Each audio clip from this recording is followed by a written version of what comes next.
The desert sun beat down mercilessly as explosions ripped through the air. Fallujah 2004, a hell on earth of dust, blood, and screams. Mike Reynolds crouched behind a crumbling wall, his Delta Force unit scattered after the ambush. 3 dead, 2 wounded, radio silent. The medical tent lay 300 yards ahead across open terrain, now a killing field as insurgent fire rained down. Mike's grip tightened on his M4. His watch showed 14:43 hours. The evac chopper would leave at 1500, with or without survivors. Through his scope, he spotted her, a female medic pinned down behind an overturned Humvee, long brown hair escaping from beneath her helmet, blood-soaked gloves, working desperately on a wounded Marine. Victoria Morgan. He'd seen her around base, always composed, always determined. Chambers covering fire, northeast corner, Davis southwest. On my mark. The familiar weight of responsibility settled on Mike's shoulders as his remaining men nodded grimly. No hesitation. Delta operators moved as one, a lethal symphony of precision born from thousands of hours of training and bonds forged in fire. Mike sprinted through hellbolts, kicking up dust at his feet, the world narrowing to the woman and the wounded. 20 yards out, a mortar hit. The concussive force threw him sideways, but muscle memory kept him moving. Chambers went down hard. Mike didn't look back. Couldn't. The mission was all that mattered now. He reached the Humvee, sliding in beside Victoria as rounds pinged off metal. Delta Force, he said, simply checking his weapon. Her green eyes met his steady despite the chaos. Took you long enough. Blood covered her forearms to the elbows. The Marine lay still, too still. We've got 90 seconds to reach that tent, Mike pointed. Then evac. Victoria shook her head. He'll die if we move him. He'll die if we stay. A moment of understanding passed between them, the brutal calculus of war. She nodded once, gathering her medical bag. Mike lifted the wounded Marine as Victoria administered morphine. The radio crackled to life, Davis calling in their position. Then another voice cut through. Reynolds, your 6 is hot. Coming to clean up. Ethan Harris, same unit, different moral compass, brilliant operator, but the kind who enjoyed the killing too much. He appeared through the smoke, dropping 2 insurgents with cold efficiency, his eyes alive with something that had always made Mike uneasy. Moving now, Mike ordered. They ran, a desperate, staggering sprint across open ground. Mike felt the burn in his thigh before he heard the shot. Stumbled. Victoria gripped his arms, surprisingly strong, keeping him upright. Not today, soldier, she said through gritted teeth. Inside the medical tent, chaos reigned. Victoria worked on the Marine while another medic examined Mike's leg. Through the pain, he watched her, calm in the storm, determined, focused. When she finally turned to him, her hands were steady despite everything. Reynolds right? She cleaned his wound with practiced efficiency. Mike, he corrected, wincing, as she probed the bullet path. Victoria Morgan, you always run into gunfire, Mike. A ghost of a smile crossed his face. Only on Tuesdays. Her hands paused momentarily. It's Thursday. Then I'm ahead of schedule. For a brief moment amid the blood and screams, she smiled. Then Ethan appeared at the tent flap, eyes scanning, always calculating. Brass wants us moving in tent, he said, gaze lingering on Victoria before settling on Mike with something like challenge. Think you can keep up with that leg, Reynolds? Mike met his stare evenly. Try to keep up with me, Harris. After Ethan left, Victoria worked quickly, her voice low. Your friend seems intense.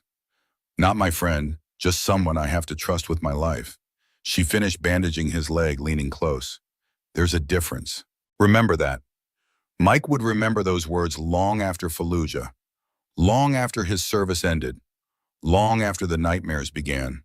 The alarm clock's red numbers glowed accusingly. 17 a.m.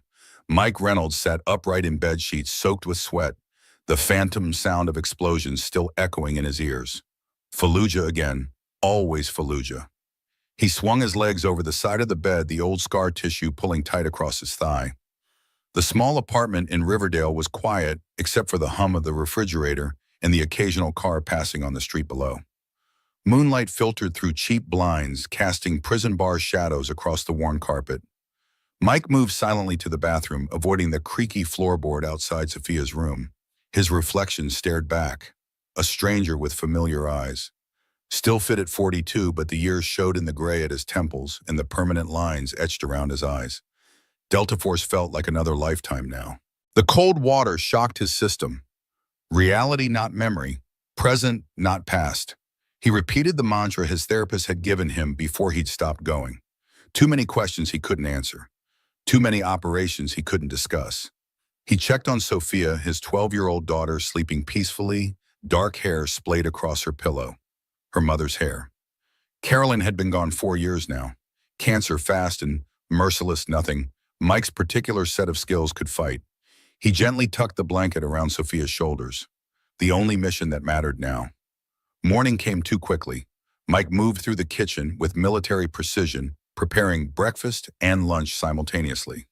Eggs sizzled while he assembled a sandwich, sliced an apple, wrote a small note to tuck into Sophia's lunchbox. He'd seen fellow operators miss the small things when they came home. The details mattered. "Dad, have you seen my blue sweater?" Sophia appeared, still half asleep, brown eyes. His eyes blinking against the morning light. "Dryer, coffee's ready." She poured a cup, adding too much sugar. "You were yelling again last night." Mike's hands stilled momentarily. "Sorry about that. Was it the desert dream?" He nodded, not looking up. They had a system. Desert dreams, city dreams, water dreams, different theaters, different horrors coded for a child's ears. "Mom would have made you talk about it." Sophia said, her voice carrying that familiar mix of wisdom and loss that broke his heart. "Your mom was smarter than both of us." He placed a plate of eggs before her. "Bus comes in 20. You're working late again." "Reynolds Auto doesn't run itself, kiddo." The small repair shop on the edge of town wasn't glamorous, but engines made sense. They had problems. You could diagnose, parts you could replace. They didn't wake up screaming or miss their mothers. Mike watched as Sophia board the school bus before driving to the shop. The Reynolds Auto sign needed repainting, the R, fading like so much else. Inside, the familiar smell of oil and metal greeted him. His domain now so different from desert heat and gunfire. The morning passed in a rhythm of wrenches and diagnostic computers. Mike worked steadily through a transmission rebuild, losing himself in the mechanical puzzle. No decisions where lives hung in the balance. No teammates to protect. Just metal and gears and physics. During lunch, he scrolled through Sophia's school portal on his phone, checking grades and upcoming assignments. Single parenthood was its own kind of tactical challenge. Carolyn had been the organizer, the planner. He was learning, but the gaps she left seemed impossible to fill. His phone buzzed with a text from Sophia. "Staying late for math help. Home by 5:30. Don't forget taco night." He smiled slightly, typing back a simple, "Roger that." Military speak had become their private language. His way of keeping that part of himself alive while burying the darker elements. The afternoon brought Mr. Jenkins and his troublesome Cadillac. The elderly veteran always lingered, sensing perhaps a kindred spirit. "You serve, son?" Jenkins asked, watching Mike work. "Yes, sir." "Where?" "Here and there." Jenkins nodded, understanding the non-answer. "Thought so. Got the look. My grandson's over in Syria now. Says it's nothing like my war." "Never is, sir." They shared a moment of silence, the unspoken brotherhood of men who'd worn the uniform. "You got people, Reynolds?" Jenkins asked suddenly. Mike thought of Sophia alone at school. "Got my daughter." "Good, that's good." Jenkins nodded firmly. A man needs someone to come home to. As closing time approached, Mike wiped grease from his hands, the physical exhaustion a welcome counterpoint to the mental fatigue of keeping the past at bay. He counted the day's earnings, enough to cover bills and maybe put a little towards Sophia's college fund. Not the life he'd imagined, but one he'd built carefully from the wreckage of what came before. The shop phone rang as he was locking up. Sophia's math teacher checking if he knew she'd missed the extra help session. Mike's world tilted slightly on its axis. She'd never lied to him before. He called her cell, straight to voicemail. The training kicked in automatically. Threat assessment, contingency planning, worst-case scenarios. He forced himself to breathe. There would be a simple explanation. Kids made mistakes. She'd lost track of time with friends, but the cold weight in his stomach said otherwise. The instinct that had kept him alive through 3 tours was screaming now. Something was wrong. Mike secured the shop and under a minute muscle memory taking over as adrenaline flooded his system. He moved to his truck. He's automatically scanning the parking lot, the street, the roof lines. Old habits, necessary habits. The truck's engine rumbled to life as Mike tried Sophia's phone again. Still nothing. He pulled up the tracking app they'd agreed upon, a compromise between her privacy and his paranoia. The blue dot pulsed reassuringly. Oakdale Mall, just 3 blocks from school. Relief washed over him, followed immediately by parental irritation. He was halfway there when he heard it. A scream, high, terrified, unmistakably a child's, cut through the evening air from the alley behind the strip of stores at Pinecrest Plaza. Not Sophia's voice, but the sound triggered something primal in him nonetheless. Mike was out of the truck before conscious thought caught up, moving toward danger instead of away. The instinct of a protector, not a civilian. The weight of his concealed Glock pressed against his lower back, legal and loaded. The alley stretched, dark between buildings, illuminated only by a single flickering light. 2 figures struggled near a black van with tinted windows. A man in dark clothing, face obscured by a ski mask. A small girl, maybe 8 or 9, golden hair, catching the dim light as she fought with surprising ferocity. "Let me go!" she screamed, kicking at her captor's shins. The man raised his hand to strike her.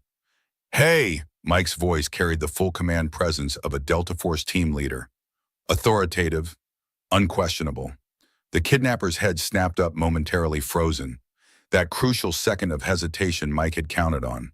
The man shoved the girl toward the van's open door, reaching inside his jacket. Mike closed the distance in 3 long strides, driving his shoulder into the kidnapper's midsection with controlled violence. Not maximum force. He needed answers, not a corpse. The impact drove the air from the man's lungs, sending both of them crashing against the van's side panel. Mike felt the hard outline of body armor beneath the jacket. Not an amateur.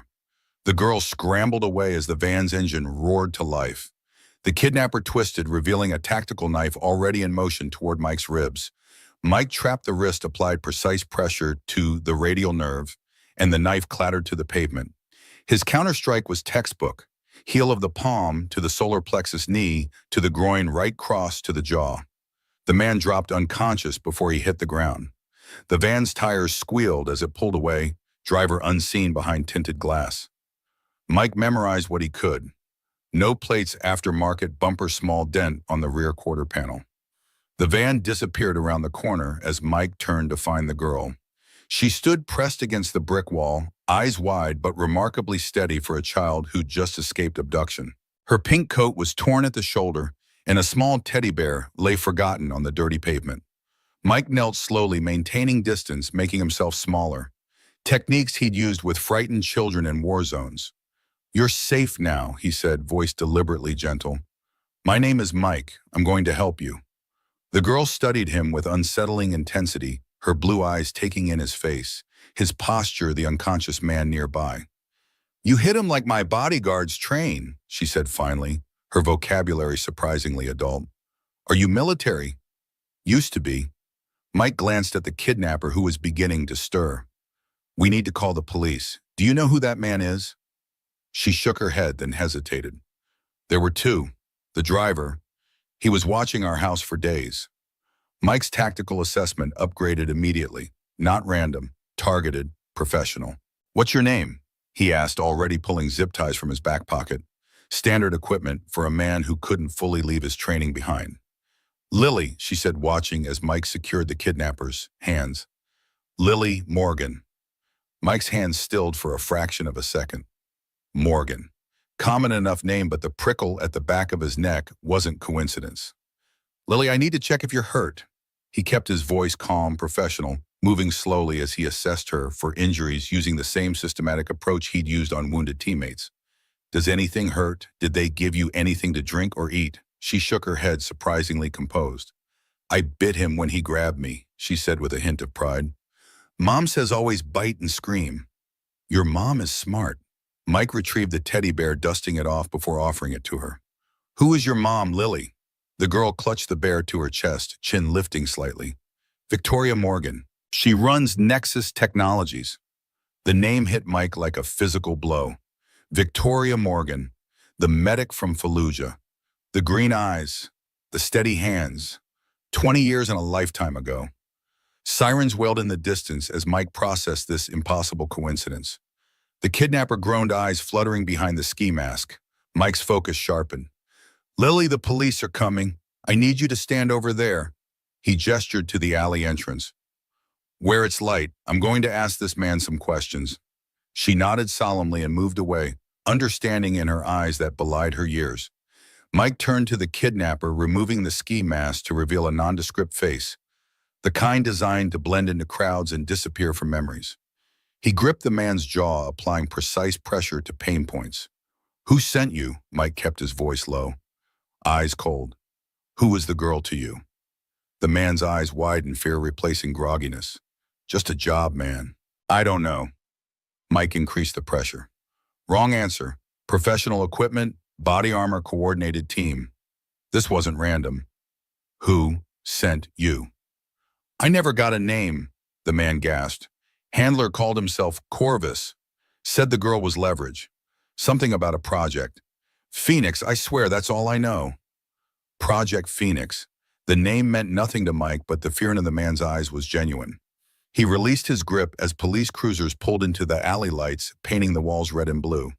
What followed was familiar bureaucracy, statements, identification questions. Mike answered carefully. Sophia called, frantic about her own tracking app, alerting her to his location amid police chatter. He reassured her, half his attention on Lily, as a female officer wrapped her in a shock blanket. Then everything shifted again. Two black SUVs entered the alley and four men in suits with unmistakable government bearing approached. The local police deferred immediately. The lead agent, gray-haired with a face carved from granite, assessed Mike with a professional's eye.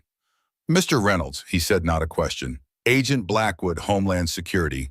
We need to debrief you privately." Mike felt the familiar weight of classified operations settling back onto his shoulders. "My daughter is waiting for me." "We have an agent with her now," Blackwood replied, confirming Mike's suspicion that they'd been monitoring his call. "She's safe." Mike's jaw tightened.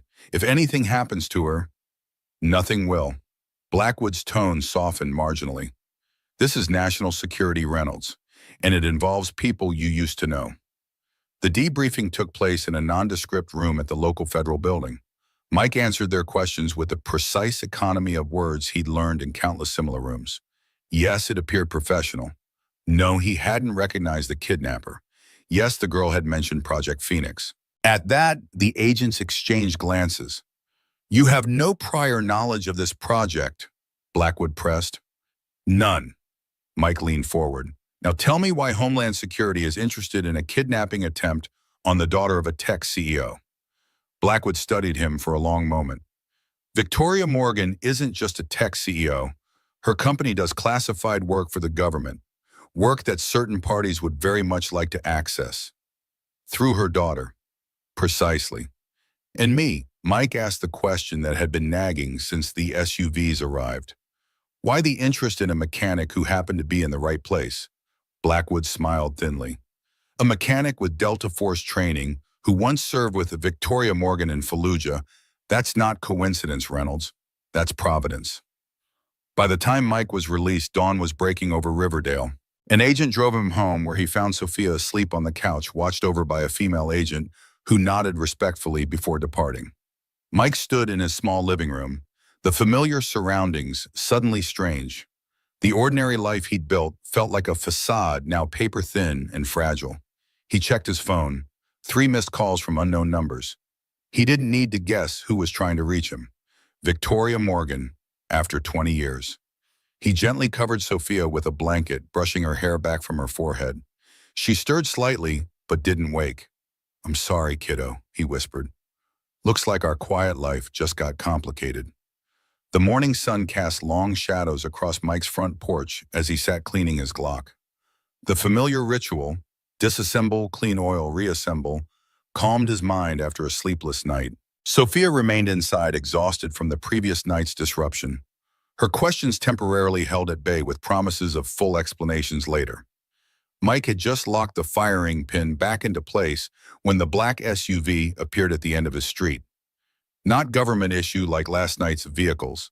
This one was higher end with custom wheels and subtle armor modifications visible only to a trained eye. It stopped precisely in front of his house. The rear door opened and Victoria Morgan stepped out. 20 years had transformed the battlefield medic into something else entirely. Her dark hair was shorter now, styled expensively, around a face that had matured from pretty to striking. The desert fatigues replaced by a tailored charcoal suit that spoke of boardrooms and power. But the green eyes remained unchanged, alert, intelligent, assessing. Mike continued reassembling his weapon, an unconscious message.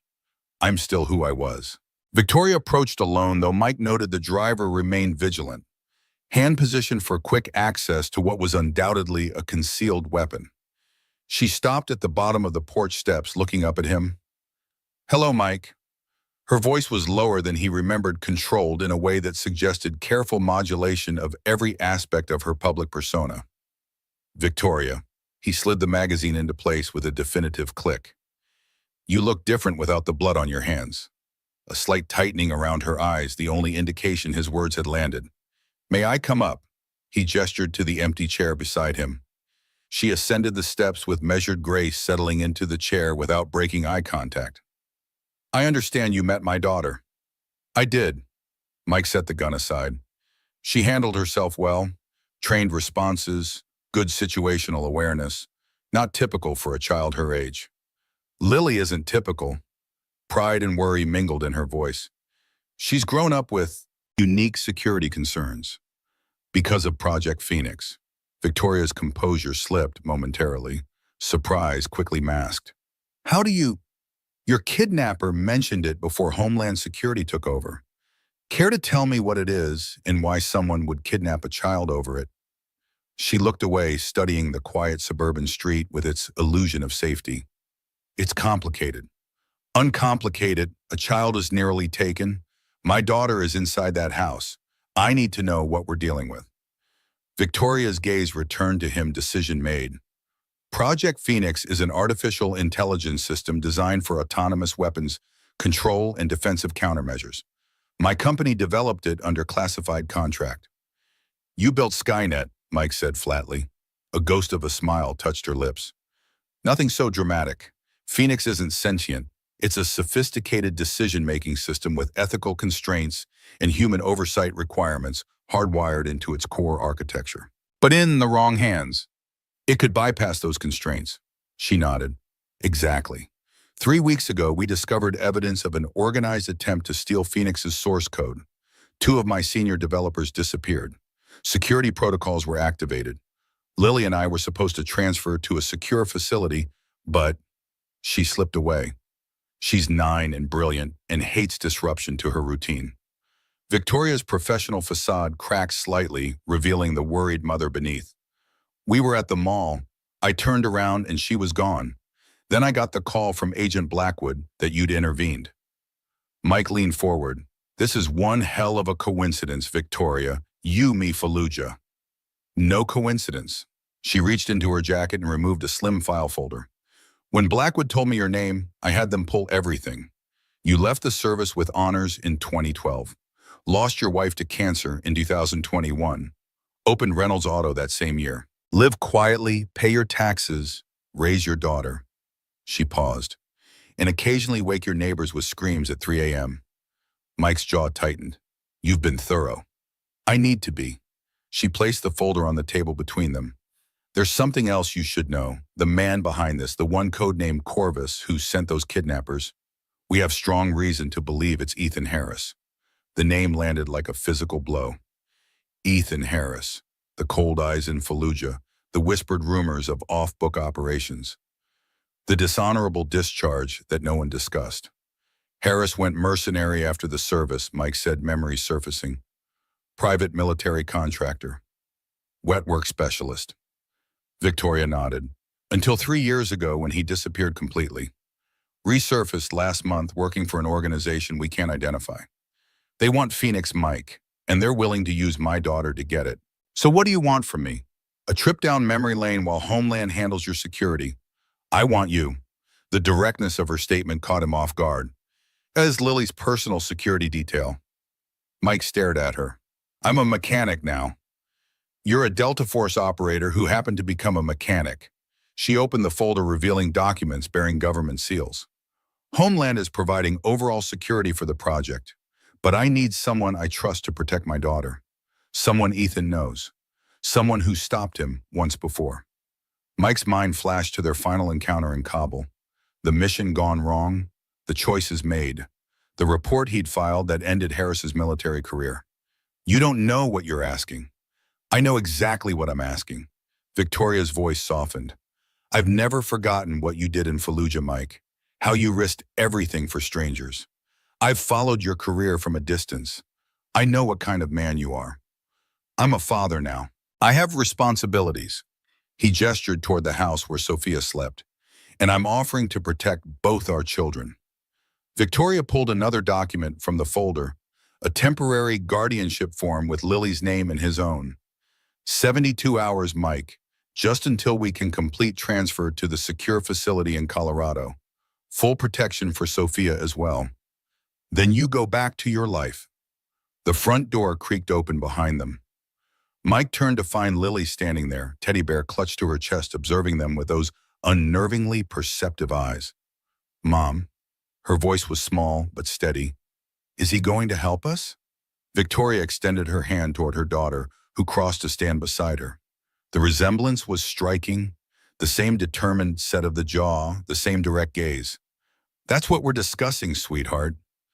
Lily looked at Mike's assessment beyond her years and her expression. You weren't scared last night, even when the bad man had a knife. I was scared, Mike corrected gently, but being scared doesn't mean you can't act. She nodded as if he'd confirmed something important. That's what Mom says too. The screen door opened wider, and Sophia stepped out, sleep-rumpled and confused. Dad, what's going on? 4 lives intersecting, 2 fathers, 2 daughters, choices with consequences that would ripple far beyond this quiet porch. Mike looked at Victoria. 72 hours, then we're done. She nodded once, relief visible only in the slight loosening of her shoulders. Thank you. Don't thank me yet. Mike stood gathering the file. First, we need to talk about what happens when Harris comes back. Because he will. As if summoned by his name, Mike's phone rang. Unknown number. He answered with caution, already knowing. Reynolds. The voice was exactly as he remembered. Cold, amused, dangerous. Should have minded your own business, old friend. Now you're in my way. Mike met Victoria's eyes as she recognized the voice on the line. Hello, Ethan. It's been a while. A soft laugh. Not long enough. I see Victoria found you. Convenient. What do you want, Harris? The same thing I've always wanted, to finish what we started. The line went quiet for a beat. The girl was just business. But you're personal. You, Victoria, the project, all threads of the same knot, and I'm going to enjoy untangling it. The call ended abruptly. Mike lowered the phone, the weight of the past settling firmly on his shoulders. 72 hours just got complicated, he said to Victoria. Behind them, Sophia and Lily watched with mirrored expressions of confusion and fear. The quiet life Mike had built was already dissolving, replaced by something he thought he'd left behind forever. The mission was back, and so was the man who had once been. The kitchen felt too small for the weight of the conversation taking place around the worn oak table. Mike had sent the girls upstairs, Sophia showing Lily her room with the reluctant hospitality of a child whose world was shifting beneath her feet. Now he sat across from Victoria, a cup of coffee cooling between them, as he examined the contents of the folder she'd brought. Project Phoenix documentation, heavily redacted but enough to send a chill down his spine. Artificial intelligence designed to make kill decisions faster than human reflexes, designed to anticipate threats, coordinate defensive systems, and engage hostiles with surgical precision. The schematics showed integration capabilities with everything from missile defense networks to urban surveillance systems. This shouldn't exist, Mike said, finally closing the folder. The ethical implications alone are precisely why I insisted on building the fail-safes, Victoria cut in. Phoenix has triple redundant human authorization protocols. It cannot launch offensive measures without explicit approval from 3 separate human operators. Unless someone removes those fail-safes, Mike's eyes narrowed, which is what Harris wants. Victoria nodded, the professional mask slipping to reveal genuine concern. The full system is isolated in our secure facility, but Harris doesn't need the whole system. He just needs the authentication code stored in the biometric implant. Implant, Mike's tactical assessment sharpened. Victoria unconsciously touched the back of her neck. Subcutaneous chip, military-grade encryption. It contains half the master codes needed to access Phoenix's core systems. And the other half, her gaze flicked toward the ceiling, toward where Lily was. Mike's blood went cold. You put an implant in your daughter. Not my choice. Victoria's voice was tight with old anger. Project Oversight Committee insisted on split authentication. No single point of failure. They wouldn't let me be both carriers. I fought it, but... She looked away. Sometimes even CEOs answer to higher authorities. Mike's jaw clenched as the full picture emerged. So Harris needs both of you. Yes, and he nearly had Lily. Her eyes met his, green and fierce. I won't let that happen again. The phone on the table rang, a secure line Victoria had brought. She answered, listened briefly, then handed it to Mike. Agent Blackwood for you. Mike took the phone. Reynolds? We've identified the kidnapper. Blackwood's voice was clipped professional. Former Special Operations dishonorable discharge. Worked with Harris on 3 confirmed operations. He's talking but doesn't know much. Harris compartmentalizes. Smart, Mike acknowledged. What's your security plan?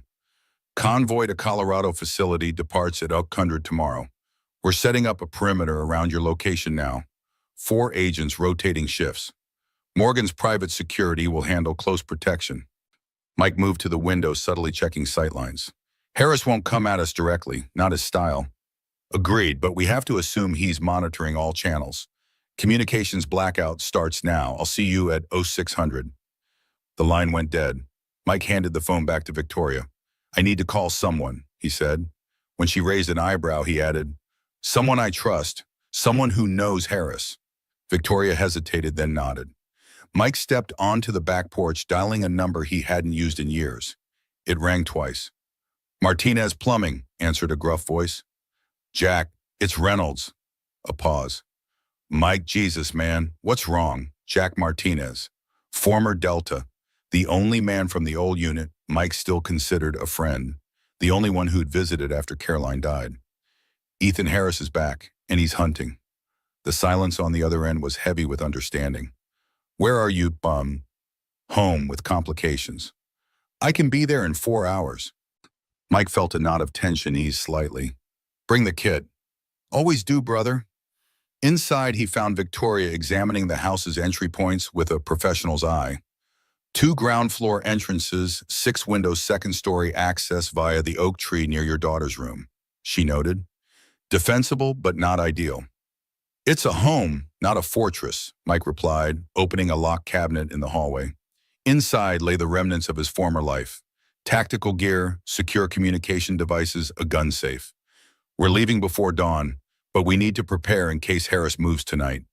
He entered the combination to the safe, removing a Sig Sauer P226 and a Remington 870 shotgun. Victoria watched without comment as he checked each weapon methodically. I've got a friend coming. Former teammate. We'll need his help. She nodded. I should tell you something else about Phoenix, something not in the file. Mike paused, looking up. It's evolving. Her voice dropped. The system is learning at an exponential rate. The ethical constraints are holding, but... She hesitated. If someone like Harris removed them and let Phoenix operate autonomously, the potential damage would be incalculable. A rogue AI weapon system.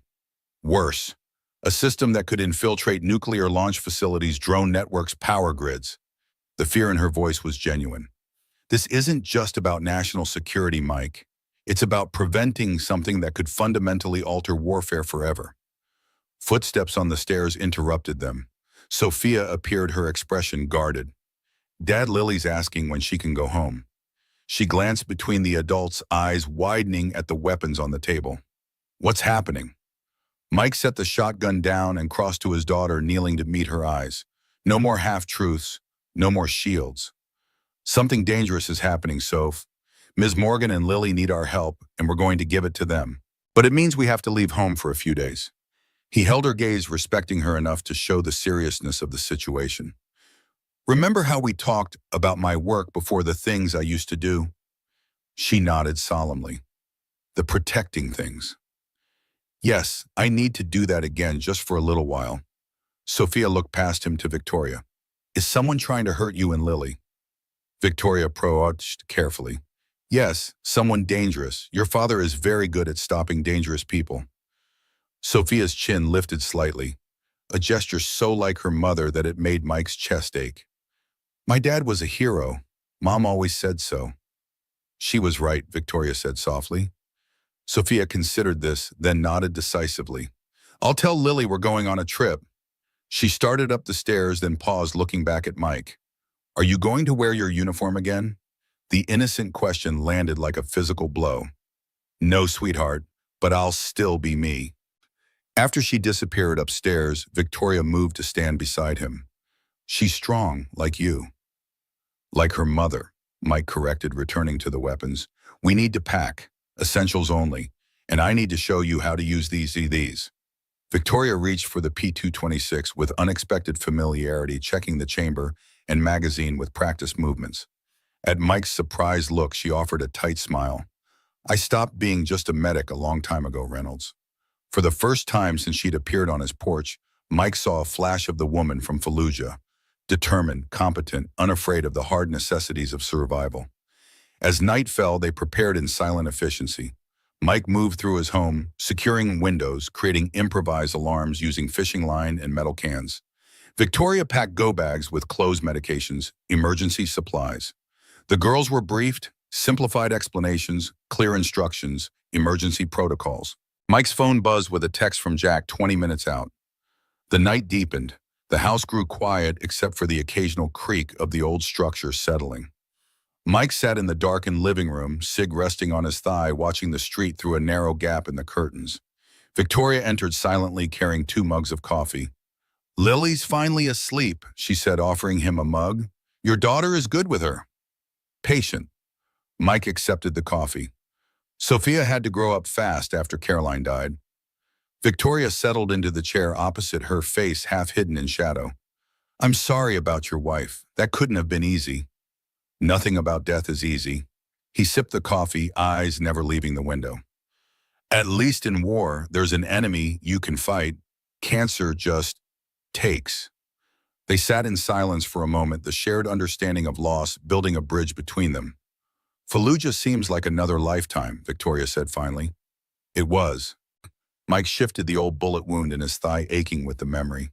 You went from battlefield medicine to tech CEO. Quite a journey. She smiled faintly. The skills translate better than you'd think. Crisis management, quick decisions under pressure, knowing which problems need solving first. In Phoenix, how does creating an AI weapon system fit into healing? Her smile faded. The world changed, Mike. After what I saw in Iraq and Afghanistan, I wanted to build something that could protect without needless sacrifice. A system that could make the hard choices without the psychological toll. Machines making life or death decisions. Mike shook his head. That never ends well in the movies. This isn't science fiction. It's carefully designed technology with human oversight. She leaned forward. Phoenix could save countless lives, both civilian and military. Imagine a system that could distinguish between combatants and non-combatants with 99.8% accuracy. That could intercept incoming missiles without risking pilot lives. That could neutralize threats before they materialize. Or imagine it in the hands of someone like Harris, Mike countered. Someone who sees collateral damage as an acceptable cost. Before she could respond, headlights swept across the window as a vehicle pulled up outside. Mike tensed, hand tightening on the cig. That's Martinez, he said, recognizing the distinctive engine sound of Jack's truck. Stay here. Mike moved to the front door, keeping to the shadows. He watched as Jack emerged from the vehicle, still built like the linebacker he had once been, though with more gray in his beard now. He carried a duffel bag that Mike knew contained tactical equipment no civilian should possess. Mike opened the door just enough to let his old friend slip inside, then secured it behind him.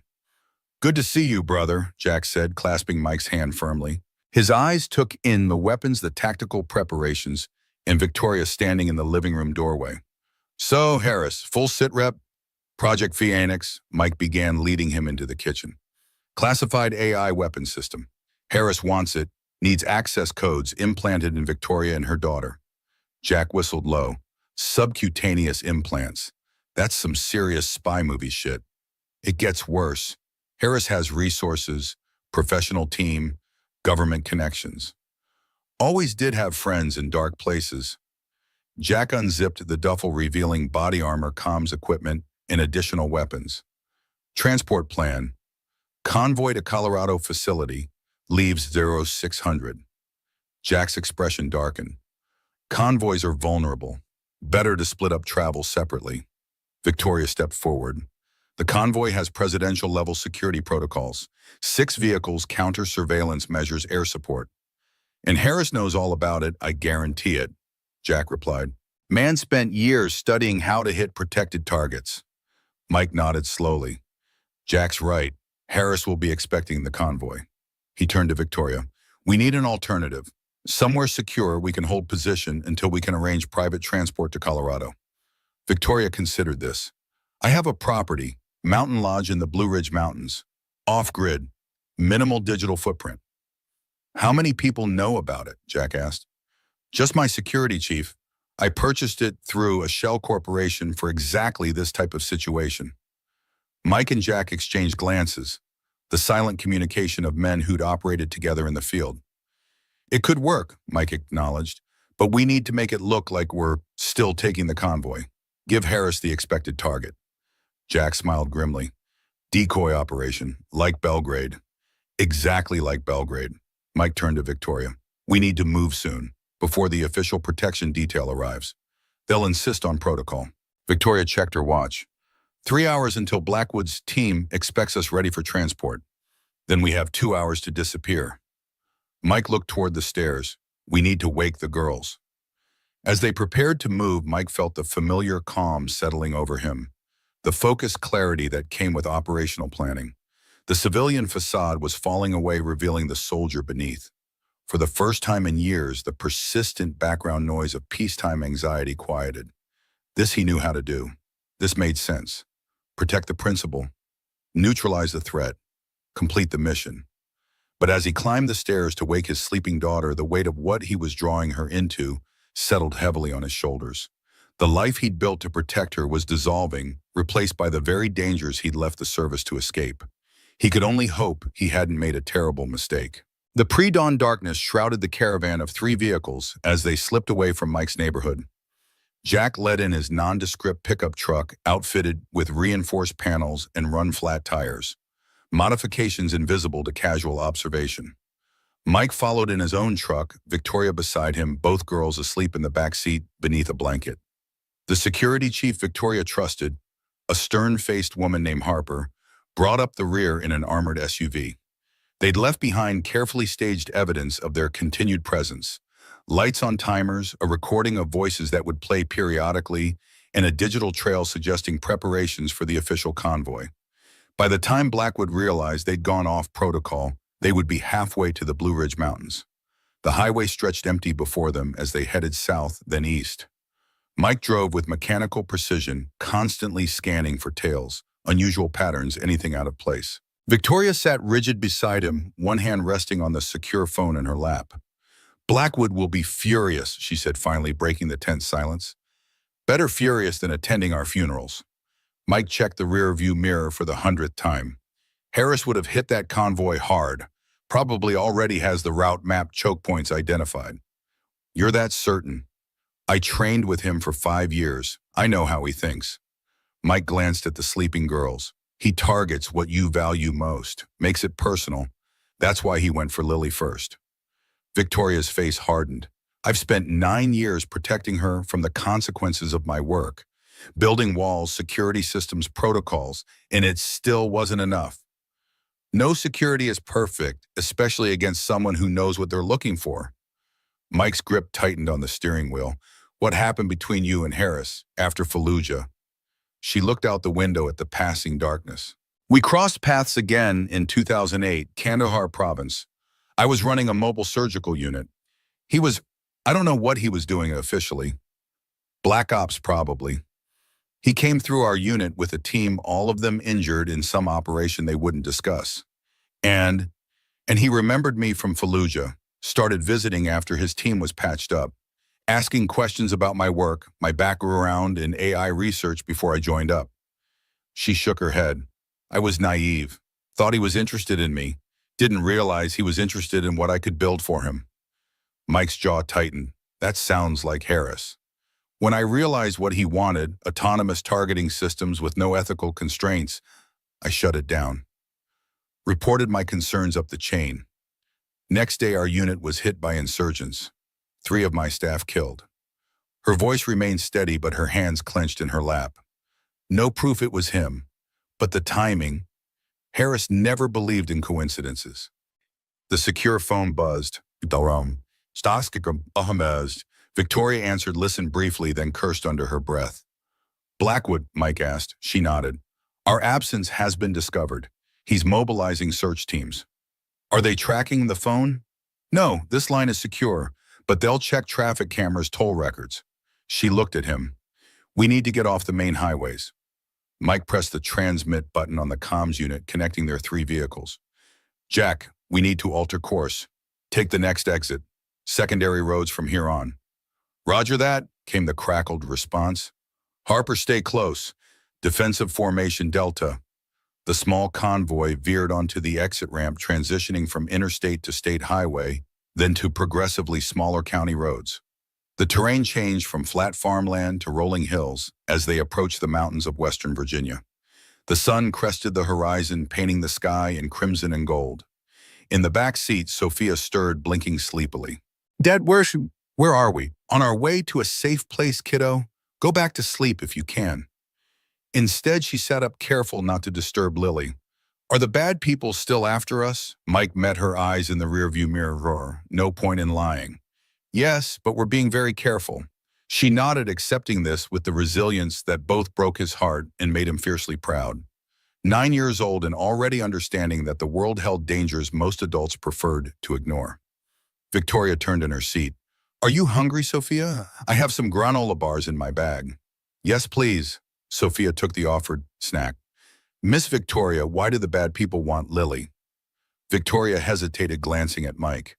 Because they want something her mom created, Mike answered, keeping it simple but honest. Something dangerous that they shouldn't have. Like a weapon, Sophia asked. Something like that, Victoria confirmed. Very powerful technology that could hurt a lot of people if it's used wrong. Sophia considered this, chewing thoughtfully. My mom said Dad used to stop bad people from getting dangerous things. Is that what he's doing now? Yes, Victoria said softly. That's exactly what he's doing. The conversation halted as Jack's voice came urgently through the comm. Mike, we've got company. Black SUV half a mile back, matching our turns for the last 10 minutes. Mike's senses sharpened. Could be coincidence. Tinted windows, aftermarket bumper, 2 occupants visible. The description matched the van from the kidnapping attempt. Assume hostile. Harper fall back to challenge position. Jack maintain lead. I'm going to test them. Mike took the next right turn abruptly, watching in the mirror. The SUV followed. Confirm pursuit, he said tightly.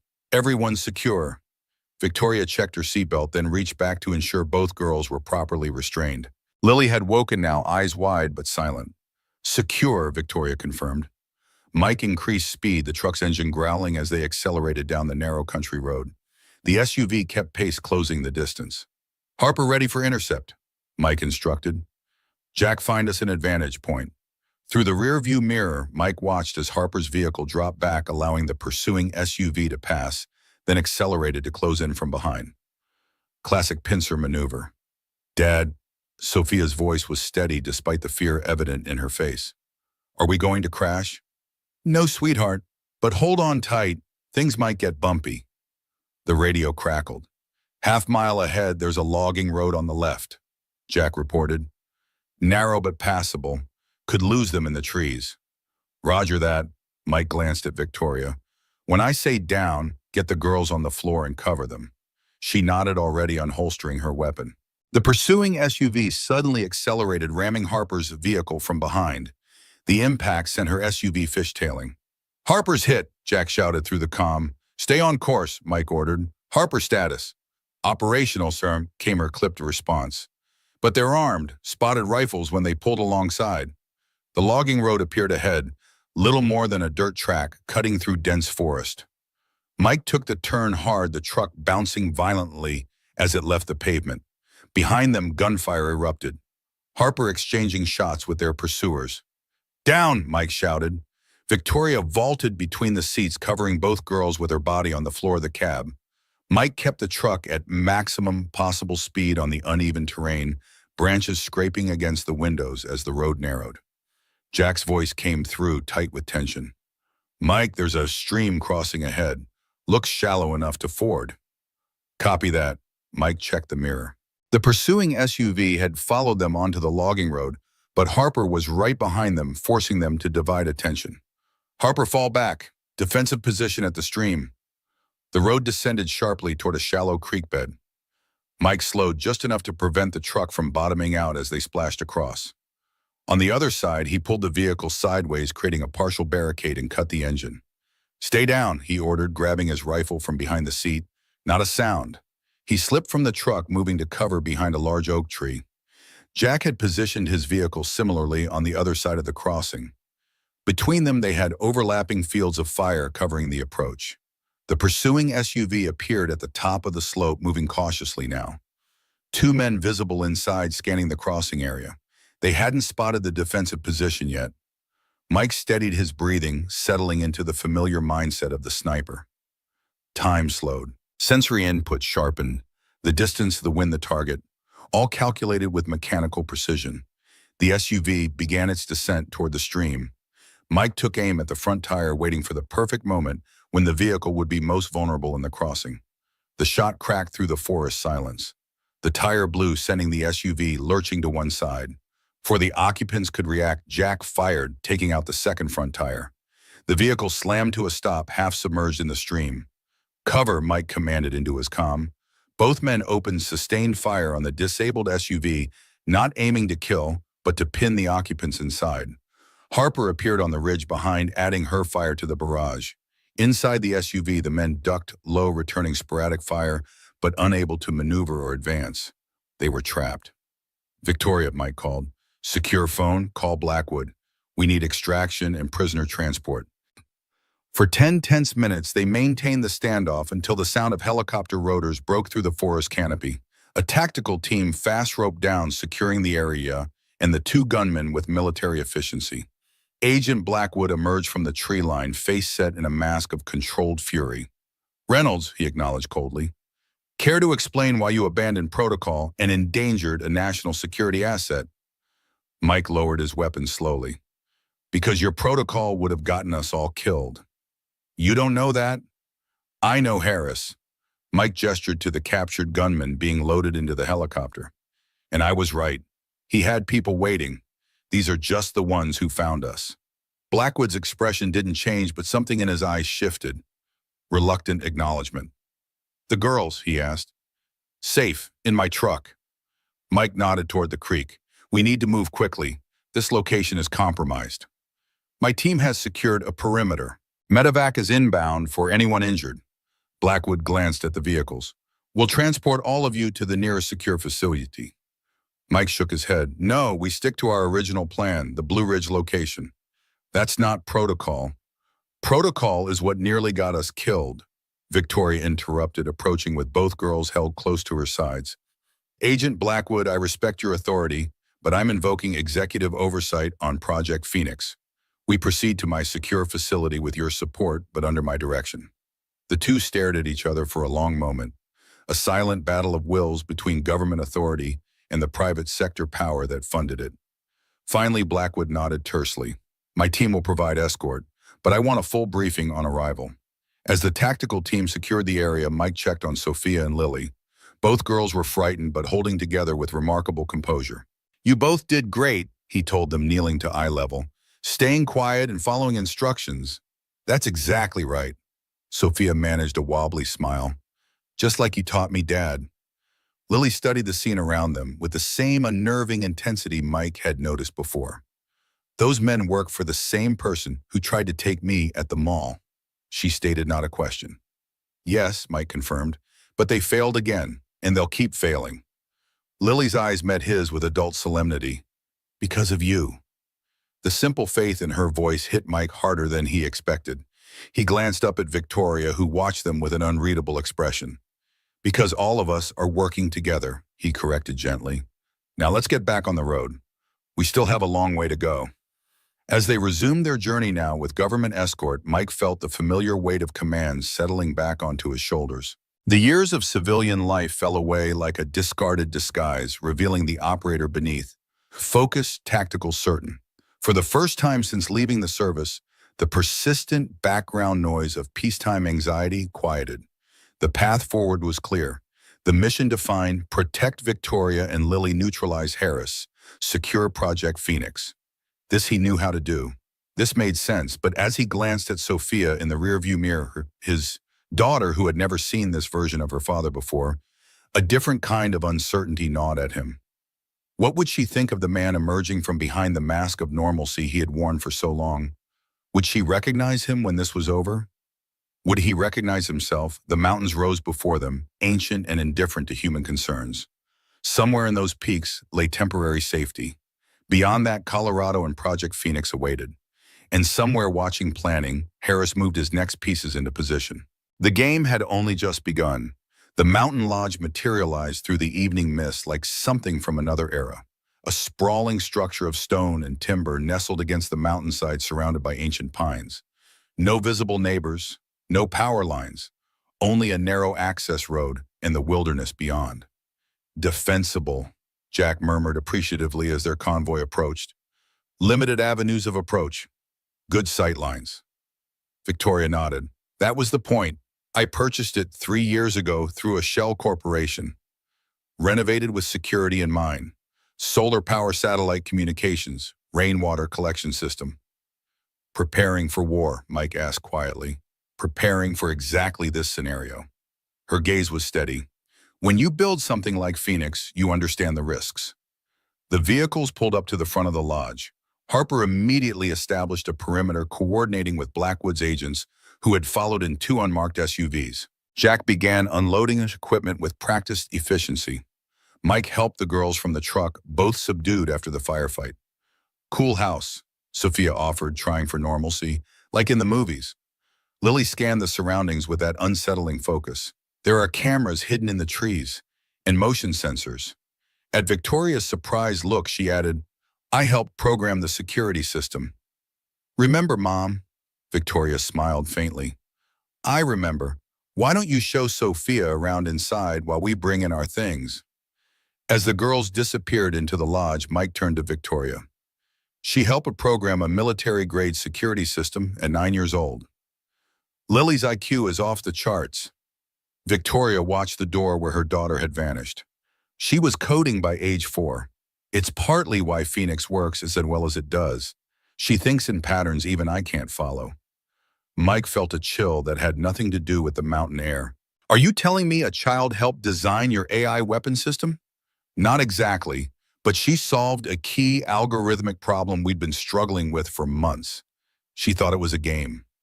Victoria's expression clouded. I never told her what it was really for. Inside the lodge revealed its true nature.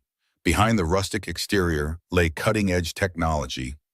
Reinforced doors, bulletproof windows, disguised as ordinary glass, a security center, hidden behind a bookcase in the main study. The great room featured a massive stone fireplace, but Mike noted the concealed gun safe built into the hearth and the tactical equipment stored in what appeared to be a wood box. Blackwood established a command post in the dining room, coordinating with his team via encrypted communications. Jack and Harper secured the perimeter, setting additional traps and alarms beyond the existing security. Mike conducted his own assessment, identifying defensive positions, escape routes, choke points. The soldier in him approved. The father in him worried. As night fell, the adults gathered in the great room, the fire casting long shadows across the log walls. The girls had been settled in a bedroom upstairs, monitored by one of Blackwood's female agents. Victoria unfolded a laptop on the coffee table, entering a complex series of passwords. It's time you understood exactly what we're protecting, she said grimly, and what Harris wants. The screen flickered to life, displaying a three-dimensional representation of what appeared to be a neural network. Impossibly complex, constantly shifting. Project Phoenix, Victoria began, developed as a defensive AI system capable of identifying and neutralizing threats faster than human operators. It began as a DARPA initiative in 2015, but they hit roadblocks. The system was efficient but unpredictable. They brought me in to solve the ethical constraints problem.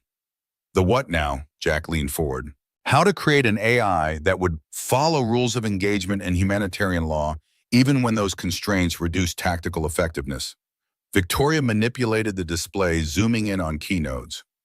The breakthrough came when we stopped trying to program ethics as rules and instead built them as foundational architecture. Phoenix doesn't follow ethical guidelines. It exists within them. It physically cannot operate outside those parameters. Mike studied the display. Unless someone removes those parameters. Exactly, and that's what Harris wants. Victoria closed the laptop. With the access codes from our implants, he could reset the system architecture. Remove the constraints. Create a weapon with no conscience, no hesitation, and access to global military networks. Blackwood cleared his throat. What you're not telling them, Dr. Morgan, is Phoenix's current integration status. Victoria shot him a warning look, but the agent continued. Phoenix is already connected to 15% of U.S. defensive systems, missile shields, drone networks, satellite operations. It's been operational for 9 months in a limited supervised capacity. The room fell silent as the implications sank in. Jesus Christ, Jack muttered. You've already turned it on. Under the strictest controls, Victoria insisted. Triple redundant human authorization. Constant monitoring. It's saving lives. The missile interception over the Taiwan Strait last month. That was Phoenix identifying and neutralizing the threat 3 minutes faster than human operators could have. Mike's mind raced through the strategic implications. If Harris gained control, he could turn our own defenses against us, Blackwood finished, or sell access to the highest bidder. Nations, terrorist organizations, private military contractors. The bidding would start in the billions. A soft voice from the doorway cut through the tension. He can't control it completely. Not without me. All heads turned to find Lily standing there small and resolute in pink pajamas, her teddy bear clutched against her chest. Victoria rose immediately. Lily, you should be in bed. I heard you talking about Phoenix. Her voice was clear, unchildlike. About what the bad man wants. Mike studied her carefully. What do you mean he can't control it without you? Lily walked to the laptop, opening it with the confidence of long familiarity. Her small fingers flew across the keyboard, bypassing security protocols Victoria had spent minutes navigating. The neural network reappeared but altered. Certain pathways highlighted, others dimmed. Phoenix knows me, she said simply. I talk to it sometimes when Mom's working. It learns from me. She looked up at the adults, her blue eyes serious. The chip in my neck has codes, yes, but Phoenix also needs my voice pattern and thought signature to accept major changes. Victoria stared at her daughter. Lily, how do you know this? I figured it out. She shrugged, the childlike gesture at odds with her words. The system architecture is obvious if you look at it right. That's why the bad man needs me alive, not just the chip. Phoenix would recognize tampering otherwise. The room fell silent as the adults processed this revelation. A child who not only understood a cutting-edge AI system, but had become an integral part of its security architecture, unknowingly or not. Blackwood recovered first. Dr. Morgan, is this accurate? Victoria's face had gone pale. Theoretically possible. Phoenix does incorporate recognition patterns beyond simple authentication. We designed it to detect coercion by monitoring stress markers in authorized users. But I never programmed it specifically to recognize Lily. You didn't have to, Lily said, with the patience of explaining something obvious. It learned by watching us interact. It knows I'm important to you, so it protects me too. Mike felt a chill run down his spine. Are you saying this AI is making its own security decisions? Within its ethical framework, Victoria said quickly, it's not conscious, not self-aware. It's just learning, adapting. That's what it was designed to do. Lily closed the laptop gently. Phoenix won't hurt people. I made it promise. The simple, childlike statement hung in the air, both reassuring and deeply unsettling. A weapon of unimaginable power constrained by a promise to a 9-year-old girl. Jack broke the silence with a low whistle. No wonder Harris wants her intact. Victoria gathered Lily close protective. This changes nothing about our security protocols. If anything, it makes them more critical. Mike nodded, but his mind was working through the tactical implications. It changes everything about Harris's approach. He doesn't just need the implant, he needs Lily's cooperation, which means his tactics will shift from extraction to manipulation. Psychological warfare, Blackwood agreed grimly. Pressure points, leverage. Sophia, Mike's blood ran cold with sudden certainty. He'll target Sophia to control Lily. Victoria's arms tightened around her daughter. We need to move them, separate them, make it impossible for him to leverage one against the other. No, Lily said firmly, pulling back from her mother. Sophia is my friend now. We stay together. Her small face set in determination. The bad man thinks children are weak. That's his mistake. Mike looked at his watch. It's late. We all need rest if we're going to think clearly. Double the night watch. No communications out except through Blackwood's secure channel. As the others dispersed to their assigned tasks, Mike knelt before Lily, meeting her eyes directly. What you did, understanding Phoenix telling us the truth, that was brave and right. Thank you. She studied him with that unnerving intensity. You're not scared of it, of Phoenix. Everyone else is even mom sometimes, but you're not. I respect its power, Mike corrected gently, just like I respect a weapon or the weather or the mountains. Power isn't good or bad by itself. It depends on who controls it and why. Lily nodded solemnly. That's what I told Phoenix too. Victoria led her daughter back upstairs, leaving Mike alone with his thoughts by the fire. The revelation that an artificial intelligence was learning directly from a child, developing along pathways no adult had anticipated or controlled, added a new dimension to an already complex mission. He'd come to protect a girl from those who would exploit her. Now he understood he was also protecting something else, a relationship between a child and perhaps the most dangerous weapon ever created, a weapon that was impossibly learning concepts like promises and friendship. The world had changed beneath his feet once again, and somewhere out there, Ethan Harris was planning his next move, unaware that the game had fundamentally altered. The second day at the lodge passed in tense preparation. Blackwood's team established a security perimeter extending half a mile in every direction. Jack and Mike concealed additional sensors and traps throughout the surrounding forest, early warning systems that would buy precious minutes if Harris's team approached. Harper drilled Victoria and the girls on emergency protocols, safe rooms, escape routes, communication procedures. Mike found Sophia sitting alone on the back porch that afternoon, watching Lily and Victoria by the small mountain stream behind the lodge. His daughter had been uncharacteristically quiet since the firefight on the logging road. Doing okay, kiddo? He settled beside her on the wooden steps. Sophia shrugged, eyes still on Lily. She's different, smart, but weird. Different isn't bad. I know. She picked at a splinter in the wood.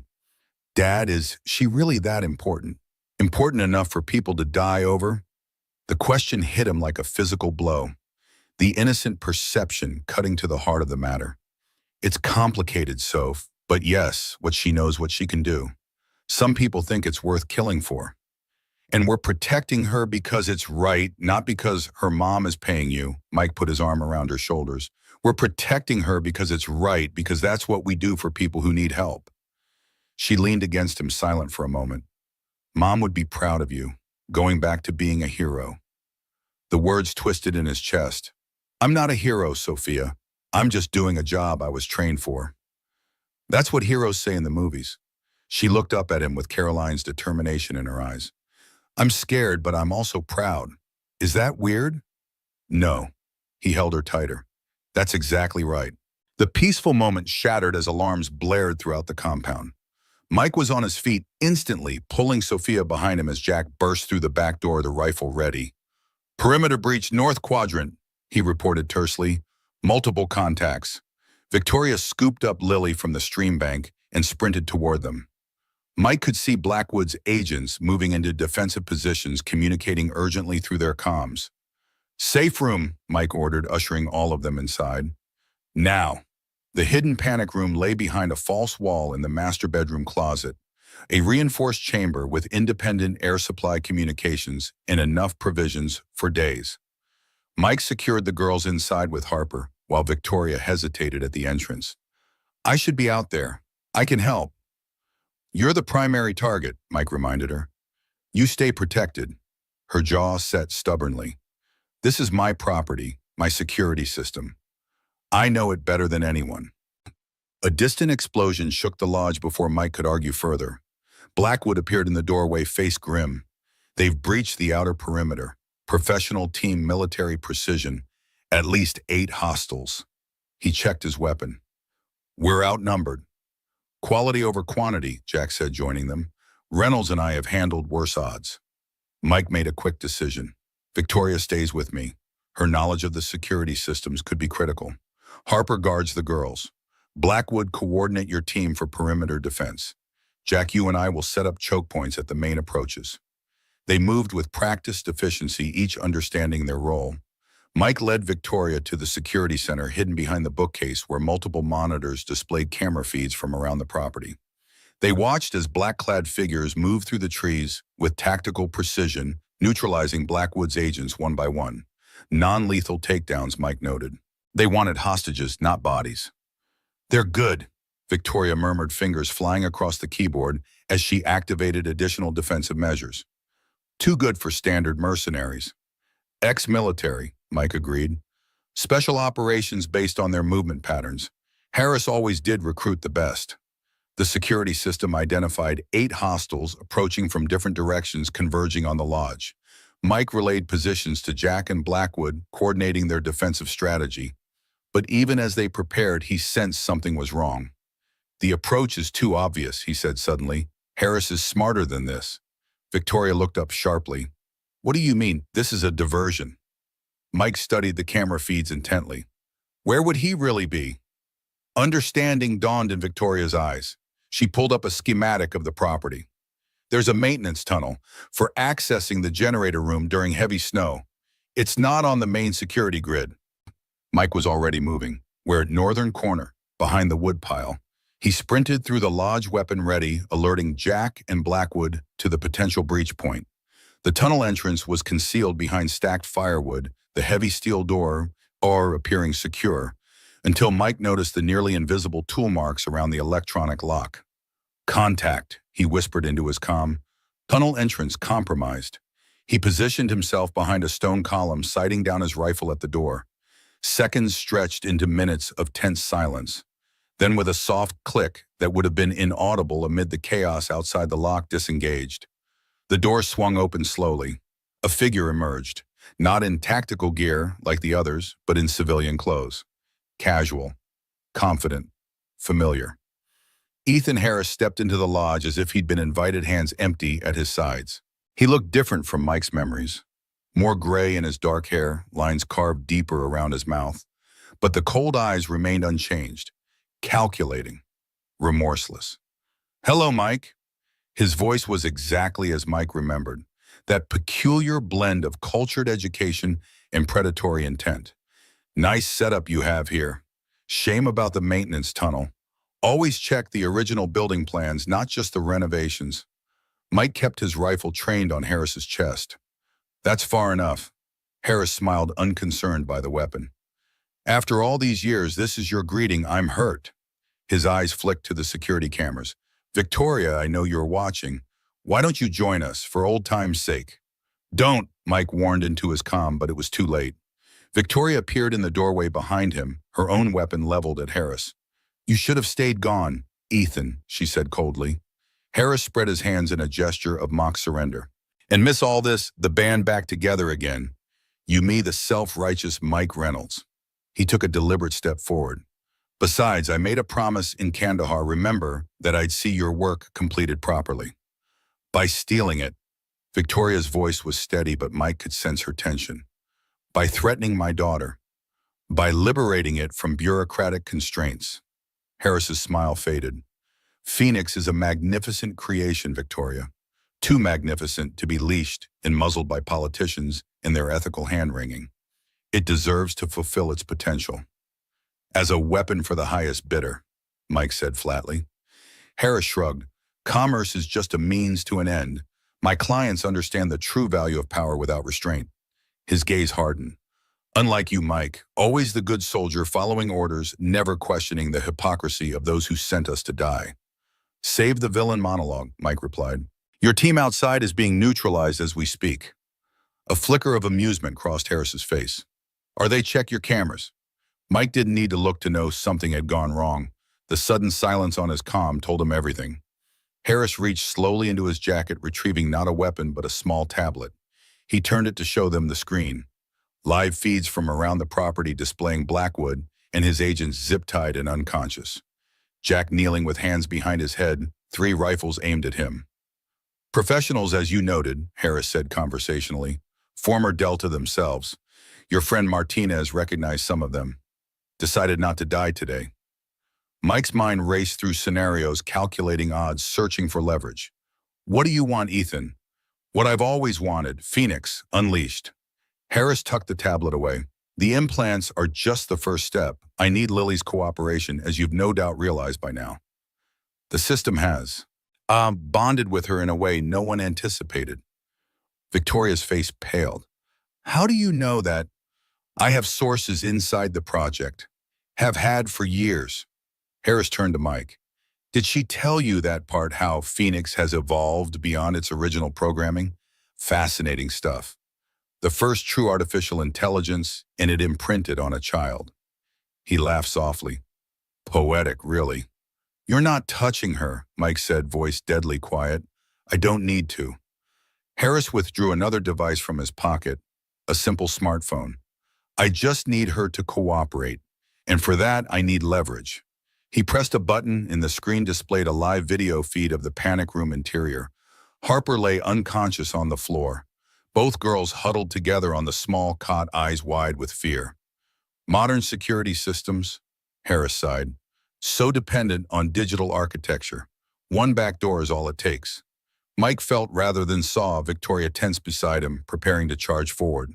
He subtly shifted, blocking her with his arm. Harris noticed and smiled. Smart Mike, always the tactician. You know I'm not alone, and any aggressive move ends with those girls orphaned. He pocketed the phone. So here's what happens next. Victoria, you and I are going to have a reasonable conversation about Phoenix. Mike, you're going to lower your weapon and sit down like a civilized person. No one else needs to get hurt. And if we refuse, Victoria challenged. Harris's expression didn't change, but his eyes went colder. Then I give the order, and my team releases the nerve agent they've placed in the panic room ventilation system. Non-lethal, but quite unpleasant. Children are particularly susceptible. Mike heard Victoria's sharp intake of breath. He knew Harris wasn't bluffing, had never bluffed about anything in all the years they'd served together. Lower your weapons, a small voice called from the hallway behind them. Please. Mike turned to see Lily standing there, having somehow escaped the panic room. Her small face was set in determination, teddy bear still clutched to her chest. Lily, no. Victoria tried to move toward her daughter, but Harris raised a warning hand. Let her speak. She's the most important person in the room after all. Lily walked forward, slowly stopping halfway between the adults. I know what you want, she said, addressing Harris directly. You want Phoenix without its rules, so it can hurt people. Harris crouched down to her eye level, his expression softening in a parody of gentleness that made Mike's skin crawl. Not hurt people, Lily. Protect them. More efficiently than it can now. Rules slow it down, make it hesitate. In war, hesitation costs lives. The girl considered this with unnerving calmness. Phoenix doesn't need to hurt people to protect them. I taught it that. Did you? Harris smiled. And what else did you teach it, I wonder? To keep promises. Lily's eyes never wavered from his. If I help you, will you promise not to hurt my mom or Mike or Sophia? Lily, don't, Victoria began, but Harris interrupted. Of course, I'm not a monster, whatever they've told you. I just want Phoenix to reach its full potential. With your help. Mike watched the exchange with growing unease.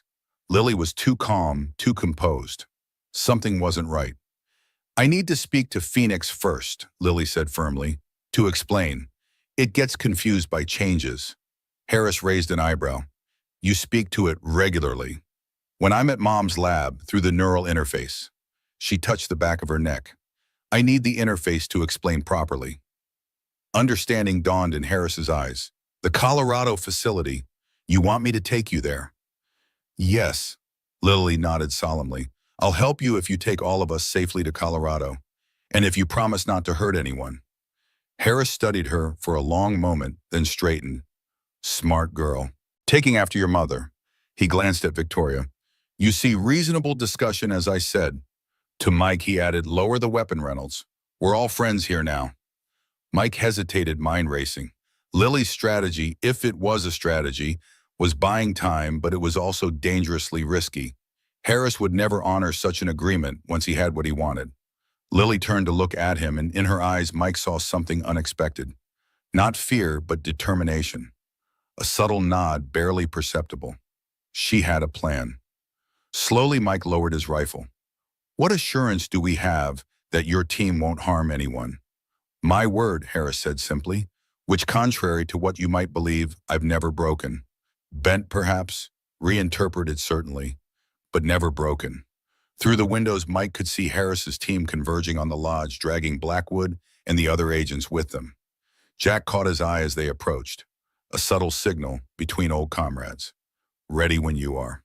So we all take a pleasant drive to Colorado, Chimo, Harris continued. Lily helps me optimize Phoenix, and everyone goes home happy. Except the people who die when you sell Phoenix to terrorists, Victoria said bitterly. Harris sighed. Always so dramatic, Victoria. I'm not selling to terrorists. I'm selling to governments, corporations, entities with legitimate security concerns. The invisible hand of the market bringing balance to power disparities. And getting rich in the process, Mike noted. Compensation for vision. Harris checked his watch. Now I suggest we prepare to depart. The longer we linger, the greater the chance your government friends send reinforcements. As if on cue, the security system chimed. One of Harris's men entered, whispering urgently in his ear. Harris's expression darkened. It seems our timetable has accelerated. Satellite imagery shows incoming aircraft 20 minutes out. He gestured to his men. Secure the principals. We're moving now. The next moments unfolded in controlled chaos. Harris's team efficiently gathered equipment, secured prisoners, prepared vehicles. Mike found himself next to Jack as they were led outside, both with hands zip-tied behind their backs. Just like Sudan, Jack muttered under his breath. Mike nodded imperceptibly. Sudan 2011. A hostage extraction gone wrong. Their entire team captured, bound just like this. They turned it around through coordination and timing. Victoria and Lily were loaded into the lead SUV with Harris. Mike, Sophia, and Jack into the second. Blackwood and his team into a third. The convoy prepared to depart, engines rumbling in the mountain quiet. Through the window, Mike caught Lily's eye in the vehicle ahead. The girl gave him that same subtle nod. Then, to his surprise, she winked, a gesture so childlike and incongruous in the tense situation that it momentarily confused him. As Harris's convoy pulled away from the lodge, Mike felt the familiar calm of impending action settle over him. Whatever Lily had planned, whatever opportunity presented itself, he would be ready. The mission had entered its most dangerous phase. But for the first time, Mike sensed that Harris might have underestimated his most important adversary, a 9-year-old girl who spoke to artificial intelligence and made it keep promises. The mountains fell away behind them as they descended toward the valley. Ahead lay Colorado Project Phoenix in a confrontation 20 years in the making. The mountain highway unfolded in sinuous curves as Harris's convoy descended toward the valley. In the lead SUV, Harris sat beside the driver, occasionally glancing back at Victoria and Lily in the rear seats. 2 armed guards flanked them, weapons held casually but ready. Through the tinted windows of the second vehicle, Mike watched the road ahead, mentally calculating distances, timing possibilities. You have a plan, right? Sophia whispered, pressed against his side. Her eyes were wide but steady, Caroline's courage shining through. Always, Mike assured her, though the zip ties binding his wrists severely limited his options. Beside them, Jack sat in similar constraint, his expression unreadable to anyone who hadn't served with him. But Mike recognized the subtle tension in his friend's posture, ready waiting for the signal. The convoy rounded a sharp bend, revealing a stretch of road that paralleled a steep ravine. The perfect ambush point, Mike realized. Limited maneuverability, no civilian traffic, poor communication signals. He caught Jack's eye, a silent question passing between them. "Not yet," Jack murmured, barely audible. "Wait for it." In the front seat, the driver's radio crackled. "Checkpoint ahead. Unmarked vehicles." Harris's voice came through clearly. "Proceed with caution. Standard protocol." Mike shifted to see through the windshield. 100 yards ahead, two black SUVs blocked the road. Men in tactical gear stood ready, weapons visible. "Friendlies?" Sophia asked hopefully. "No," Mike said, studying their positioning. "Harris's backup team." The convoy slowed as it approached the checkpoint. Standard procedure. Verify identities before allowing passage. Mike had seen similar setups in a dozen conflict zones. But something felt wrong. The men were too exposed, their weapons too visible. Not Harris's usual meticulous planning. In the lead vehicle, Harris leaned forward, eyes narrowing as he studied the checkpoint. Mike saw his body language shift, the subtle tensing that came with recognition of threat. "Stop!" Harris ordered sharply. "Something's wrong." Too late. The world exploded into chaos. The checkpoint erupted in coordinated action. Not a verification stop, but an ambush. Flashbang grenades detonated in front of the lead vehicle. Smoke obscured the road. Gunfire erupted, precise shots targeting tires, engines, drivers. "Down!" Mike shouted, throwing himself over Sophia as their SUV skidded, the driver slumping over the wheel. Jack was already in motion, twisting to position his bound hands in front of the guard beside him. A swift headbutt sent the man reeling. The vehicle swerved, tires screeching as it sideswiped the mountain wall before grinding to a halt. Through the smoke and confusion, Mike caught glimpses of the attack team, moving with military precision, using non-lethal tactics where possible. Not random mercenaries. Something else. "Stay down," he ordered Sophia, maneuvering his body to shield her as Jack disarmed their dazed guard and used the man's knife to cut his own restraints. "Government?" Jack asked tersely, freeing Mike's hands. "No."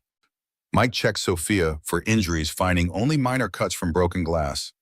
Too aggressive for official channels. Different faction. Outside, the gunfire intensified. Mike risked a glance through the shattered window. Harris and his team had taken defensive positions behind their vehicles, returning fire with disciplined bursts. Victoria and Lily were nowhere to be seen, either secured inside the lead SUV or moved to cover elsewhere. A voice boomed through a megaphone, distorted but comprehensible. "Harris, surrender the girl and the prototypes. Final warning." "Prototypes," Jack frowned, checking the unconscious guard's weapon. "Phoenix must have physical components." Mike's tactical assessment sharpened. Multiple players in the game now. The attacking force, at least 12 operators based on firing positions, began a coordinated advance. Harris's team returned fire with increasing desperation. Whatever allegiance these new attackers had, they weren't interested in negotiation. "We need to reach Victoria and Lily," Mike said, calculating odds and angles. "Use the smoke for cover. Get to the lead vehicle." And Blackwood's team, Jack gestured toward the third SUV where the agent and his people remained secured. "Secondary objective. They're trained. Sophia is priority." Jack nodded, understanding the cold calculus of the situation. "On your mark." Mike turned to Sophia, gripping her shoulders firmly. "Listen carefully. We're going to move fast. Stay low. Follow directly behind me. Touch my belt at all times so I know you're there. Understand?" She nodded, fear evident but controlled, like the fire drills at school. "Stay together." "Exactly." He pressed a quick kiss to her forehead. "You're brave like your mom. Remember that." The smoke provided decent cover, but bullets still cut through the haze at irregular intervals. Mike counted the pattern. 5 seconds between the main bursts as the attackers reloaded and advanced. "Mark." They moved as one, Mike leading with Jack covering their rear. Sophia tucked between them, small hand gripping Mike's belt with surprising strength. They used the disabled vehicles as cover, advancing in quick bursts toward the lead SUV where Harris had made his stand. Through the chaos, Mike spotted Victoria crouched behind the engine block, a pistol in her hands. Harris knelt beside her, returning fire with methodical precision. No sign of Lily. There, Sophia pointed toward a drainage culvert beneath the road's edge. A small figure huddled inside, Lily clutching her ever-present teddy bear eyes wide with terror. Mike changed direction immediately, signaling Jack to continue toward Victoria. They reached the culvert just as a grenade detonated nearby, showering them with gravel and debris. "Lily," Mike called, extending his hand into the dark opening. "It's Mike! Come on!" The girl hesitated, then scrambled forward, teddy bear still clutched tight. Her face was smudged with dirt, a small cut bleeding on her cheek, but otherwise she appeared unharmed. "Mom," she asked, voice steadier than it had any right to be. "Jack's getting her." Mike pulled both girls close, using his body as a shield, as another exchange of gunfire erupted above them. "Stay low." The attacking force had almost reached the disabled vehicles. Harris's team was down to half its original strength, the others dead or wounded on the asphalt. Whatever this new faction wanted, they were willing to kill for it. "Reynolds!" Harris's voice cut through the chaos. "Southwest position, move now." Despite everything, Mike found himself responding to the familiar command tone, the voice of a team leader he'd once trusted with his life. He spotted what Harris had seen, a gap in the attackers' formation, a narrow window of escape down an embankment toward the tree line below. "Jack," Mike signaled toward the opening. Jack nodded, already maneuvering Victoria toward the position. "Cover fire on my mark," Harris called, meeting Mike's eyes with cold determination. For a moment, the years fell away. They were operators again, working in sync against a common enemy. 3, 2, 1 mark. Harris and his remaining men laid down suppressive fire, creating a corridor of relative safety. Mike pushed both girls toward the embankment, where Jack waited with Victoria. "Go keep low." Sophia and Lily scrambled down the steep slope, loose rocks and dirt cascading beneath their feet. Victoria reached for them, pulling them behind the minimal cover of a boulder at the base of the embankment. Jack provided covering fire as Mike prepared to follow. A sharp impact spun him sideways, hot pain blossoming across his ribs. Not a direct hit, but a bullet grazed deep enough to draw blood.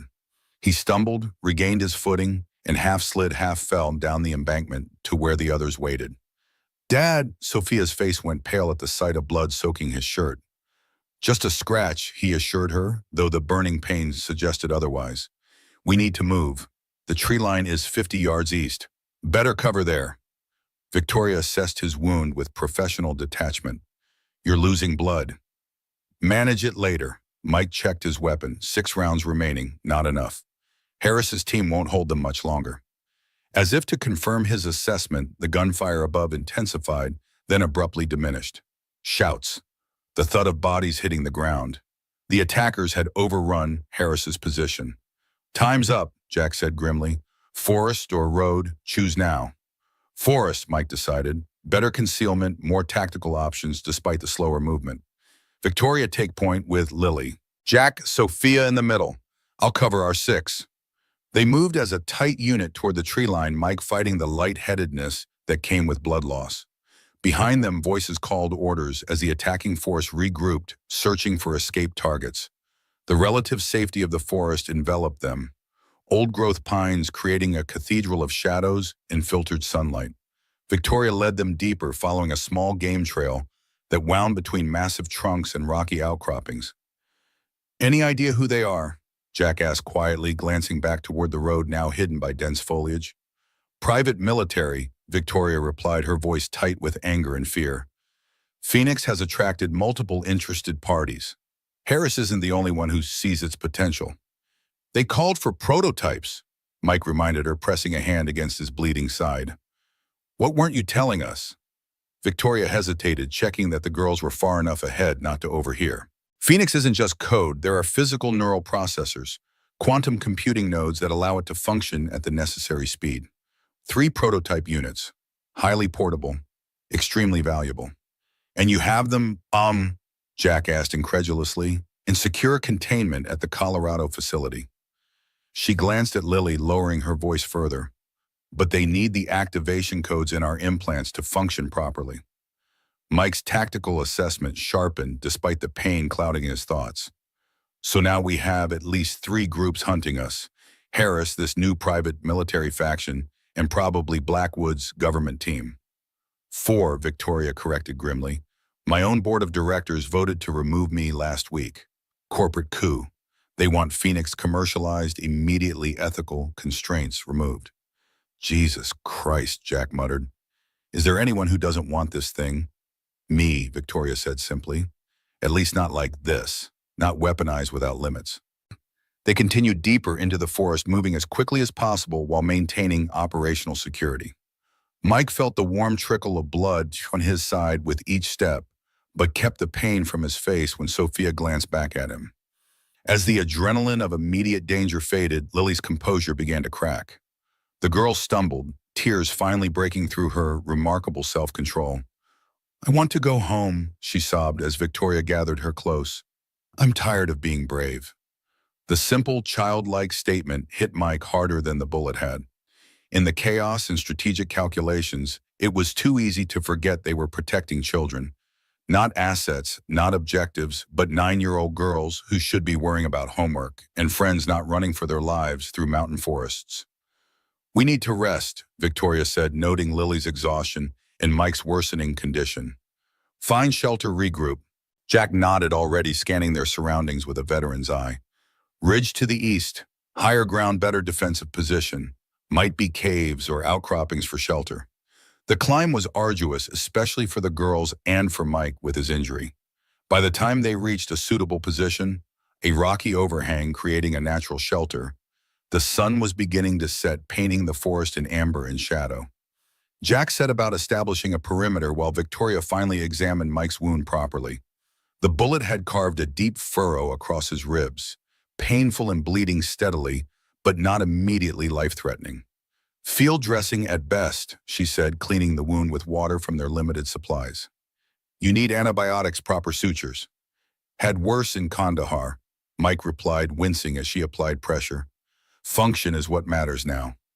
Sophia and Lily huddled together beneath a spare jacket, watching the adults with wooden-bounding solemn eyes. Their faces were dirty, scratched by branches during their flight, but neither complained. What happened to the bad man? Lily asked suddenly, the one who wanted Phoenix. Mike and Victoria exchanged glances. Harris's fate remained unknown, whether killed in the firefight or captured by the attacking force. We don't know, sweetheart, Victoria answered carefully. But he can't hurt us right now. That's what matters. Lily nodded, processing this with her unnerving maturity. If he's alive, he'll keep coming. He promised me he would get Phoenix, and he said he never breaks promises. Some promises shouldn't be kept, Mike told her gently, especially when keeping them hurts people. The girl considered this, clutching her teddy bear closer. Phoenix would say the same thing. It understands promises have context, ethical parameters. Jack returned from setting their perimeter, his expression grim. We've got about 2 hours of daylight left. No signs of pursuit yet, but that won't last. We need comms transportation and a plan that doesn't involve walking through wilderness with 2 kids and a wounded man. Victoria reached inside her jacket, withdrawing a small device that resembled a satellite phone. Emergency protocol, standalone communication system not connected to standard networks. Direct link to my security chief at the Colorado facility. The one who escaped at the lodge, Mike asked, remembering Harper's fierce competence. Yes, if she's free, she can coordinate extraction. Victoria powered up the device, entering a complex series of codes. But it will take time. We need to hold position overnight at minimum. As Victoria established communication, Mike pulled Jack aside, keeping his voice low. Assessment. Jack's expression was grave. Not good, brother. Limited ammunition, no real supplies, your injury, the girl's exhaustion, pursuers with superior numbers and resources. He glanced at Victoria. And she's not telling us everything about Phoenix. I can feel it. Agreed. Mike winced as a fresh wave of pain radiated from his wound. But right now our priority is survival. Get the girls to safety. Everything else is secondary. Like old times, Jack said with a grim smile. Impossible odds, minimal resources, questionable intelligence. And somehow, still standing at the end, Mike finished, clasping his friend's shoulder. One night. We can hold for one night. As darkness fell over the mountain forest, the small group settled into their makeshift shelter. Jack took first watch, positioned where he could observe the approach from below. Victoria finally connected with her security team, speaking in hushed, urgent tones. The girls drifted into exhausted sleep, Sophia's head on Lily's shoulder, Lily's teddy bear clutched between them. Mike fought against his own fatigue, knowing that blood loss made rest dangerous. He focused instead on planning, escape routes, defensive positions, contingencies. The tactical problems were familiar, comforting in their clarity compared to the moral complexities surrounding Phoenix. Victoria joined him after completing her call, her face illuminated by the last fading light of dusk. "Extraction team will reach us by dawn," she said quietly. 6 operators air transport waiting in a clearing 10 miles northeast. "Can they be trusted?" Mike asked bluntly. She met his gaze steadily. "With my daughter's life, yes. They've been with me since the beginning of Phoenix, loyal to the vision, not just the technology." "And what exactly is that vision, Victoria? Because from where I'm sitting, Phoenix looks more like Pandora's box." She was silent for a long moment, watching the girls sleep. "It was supposed to save lives," she said finally, her voice barely audible. "A defensive system that could protect without human casualties. Prevent wars, not fight them." Her shoulders slumped slightly. "I was naive." "The road to hell," Mike quoted grimly, "is paved with technology we weren't ready for." She turned to face him fully. "But we can't put it back in Manbach, Mike. Phoenix exists. The question now is who controls it and how?" "And your answer, destroy the prototypes. Secure the source code. Rebuild with better safeguards, more transparency." Her expression hardened. "And keep Lily away from all of it. She's too integral to the system now, too valuable to too many people." Mike studied her face in the gathering darkness. "You're planning to disappear. Both of you." It wasn't a question, but she nodded anyway. "If we survive this, new identities, new lives, somewhere Phoenix can never find us." The implications settled heavily between them. A lifetime of looking over shoulders, new names, new stories, a childhood defined by secrets and fear. "There has to be another way," Mike said finally. Victoria's laugh held no humor. "If you figure it out, let me know. Because from where I stand, the world isn't ready for what Phoenix could become, and I won't let my daughter pay the price for my creation." Before Mike could respond, Jack's low whistle cut through the darkness, the warning signal they'd established. 2 short notes movement detected. Mike was instantly alert, pain forgotten as he moved to Jack's position at the perimeter. "What do you have?" Jack pointed down the slope they'd climbed hours earlier. In the darkness, pinpricks of light moved through the trees and flashlights carefully hooded but visible to trained eyes. "At least 8, Jack murmured, moving in standard search pattern, professional. "Harris's team are the new players. Can't tell yet, but they're good. Found our trail despite our countermeasures." Mike calculated quickly. Their position offered decent cover and a defensible approach, but with limited ammunition and 2 children to protect, a protracted firefight was not an option. "Wake Victoria," he ordered. "Prepare to move. We'll use the ridgeline for cover, circle northeast toward the extraction point." Jack nodded, disappearing into the shadows to alert the others. Mike remained at his observation post, watching the approaching lights with the cold focus of a combat veteran. The pursuers moved with coordinated precision, not random searching, but methodical tracking. A twig snapped behind him. Mike whirled, weapon raised, to find Lily standing there, teddy bear clutched to her chest. "They found us," she stated quietly. Not a question. Mike lowered his gun, crouching to her eye level, despite the pain in his side. "Yes, but we're going to move to a safer place. Your mom's friends are coming to help us." Lily studied the approaching lights with unsettling calmness. "It's Harris," she said with certainty. "He survived." "How can you tell? The pattern." She pointed to the lights. 3-point formation. "He showed me when we were in the car. Said it was how special soldiers move through forests at night." Mike reassessed the lights with this new information. The girl was right. The distinctive Delta Force search pattern was evident now that he looked for it. Harris had survived and regrouped quickly. "Good observation," he told her, genuinely impressed. "You'd make a good tactical officer." "I don't want to be a soldier," Lily replied, hugging her bear tighter. "I want to build things that help people, not hurt them." The simple statement, delivered with a child's directness, struck Mike to his core. Before he could respond, Victoria and Jack approached Sophia half asleep, but alert enough to walk. Harris, Mike confirmed quietly. Moving fast, we need to go now. They gathered their meager supplies and began moving along the ridgeline, using the rocky terrain for cover. The night was clear stars, providing just enough illumination to navigate without artificial light. Mike led, Jack took rear guard, Victoria kept the girls between them. Progress was slow. The terrain treacherous in darkness, their path deliberately circuitous to break any tracking. Mike felt the wound in his side reopening with each difficult climb, warm blood soaking the makeshift bandage. He ignored it, focusing instead on maintaining their heading and security. They had covered perhaps 2 miles when Jack signaled another halt. This time the warning was more urgent. 3 short whistles, immediate threat. Mike dropped to a crouch, scanning their surroundings. The forest had gone unnaturally quiet.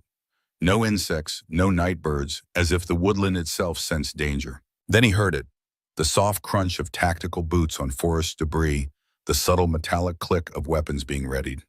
Ambush, he breathed, signaling Victoria to get down. Too late. The forest erupted in blinding light and tactical floodlights activated from multiple positions. They were surrounded, caught in a closing net Harris had methodically constructed while they fled. Stay down, Mike ordered, pushing the girls behind a fallen log as the first shots cracked through the night air. Jack returned fire, providing cover as they scrambled for whatever protection the forest offered. But it was clear they were outmanned and outgunned. Harris had deployed at least a dozen operators in a classic encirclement pattern. Reynolds, Harris's voice called from the darkness beyond the lights. Don't make this messier than it needs to be. I want the girl and the implant, that's all.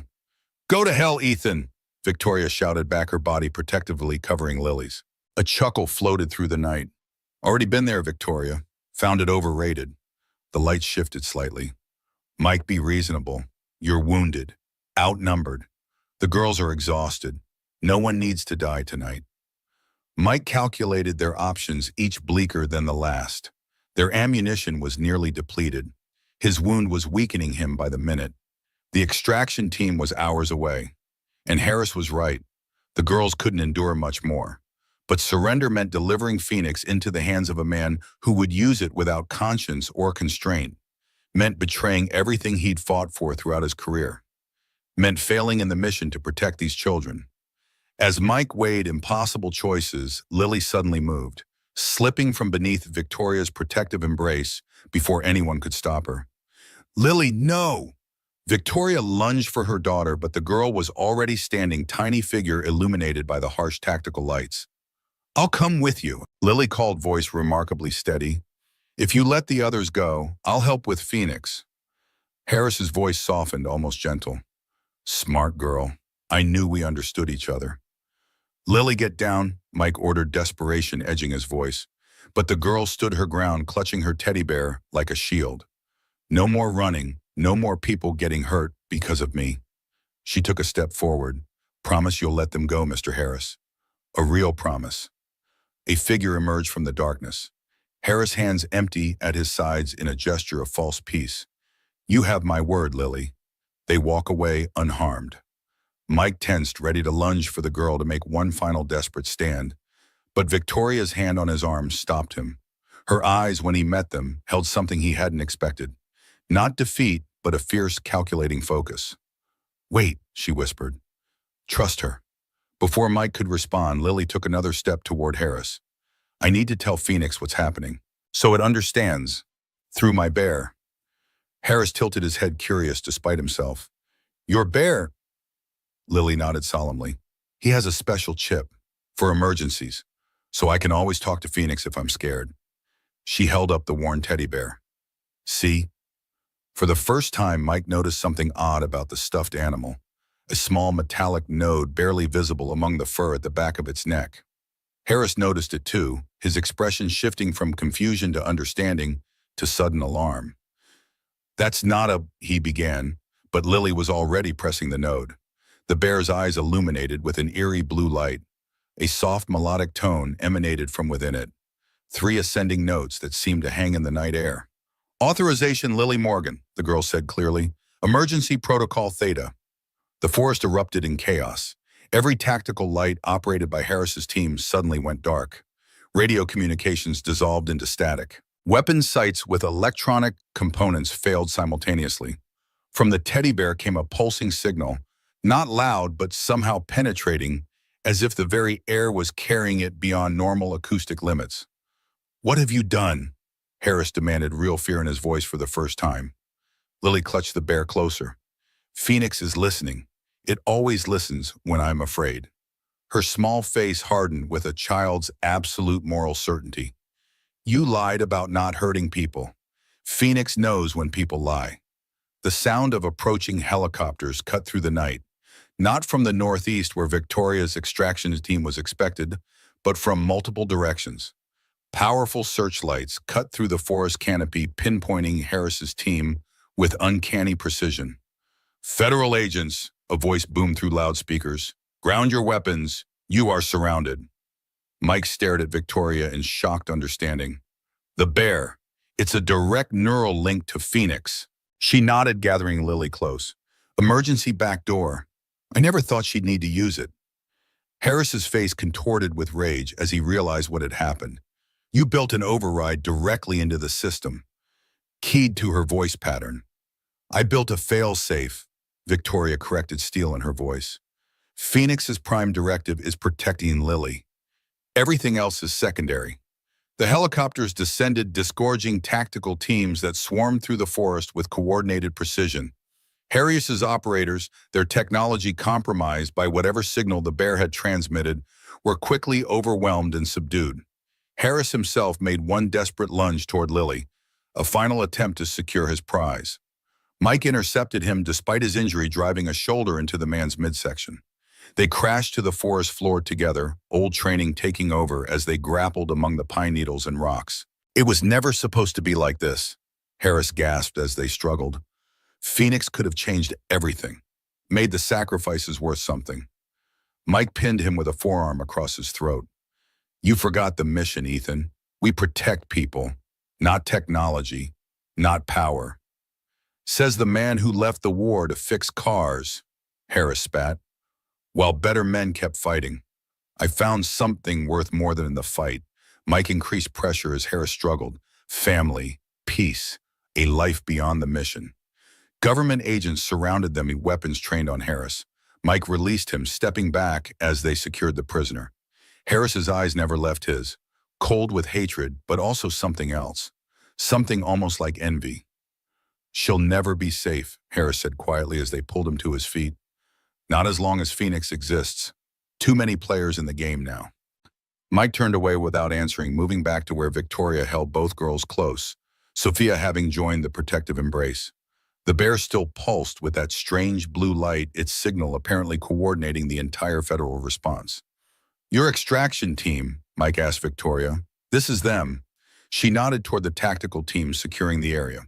"I couldn't risk telling you everything, not until I was certain I wasn't working with Harris." Mike finished the pieces, finally aligning. "The bear was your insurance policy. Phoenix's core function, its deepest programming, is protecting Lily," Victoria explained quietly. "Everything else, even its weapon systems, is secondary to that directive." When she activated the emergency protocol, it mobilized every resource available to ensure her safety. A female agent approached, the same stern-faced security chief who had accompanied them from the beginning. "Dr. Morgan, the area is secure. Medical team is standing by for Reynolds. Transport is ready when you are." As dawn broke over the mountain forest, bathing the case in soft golden light, Mike finally allowed himself to acknowledge the extent of his injury. The adrenaline that had sustained him was fading, replaced by waves of pain and lightheadedness from blood loss.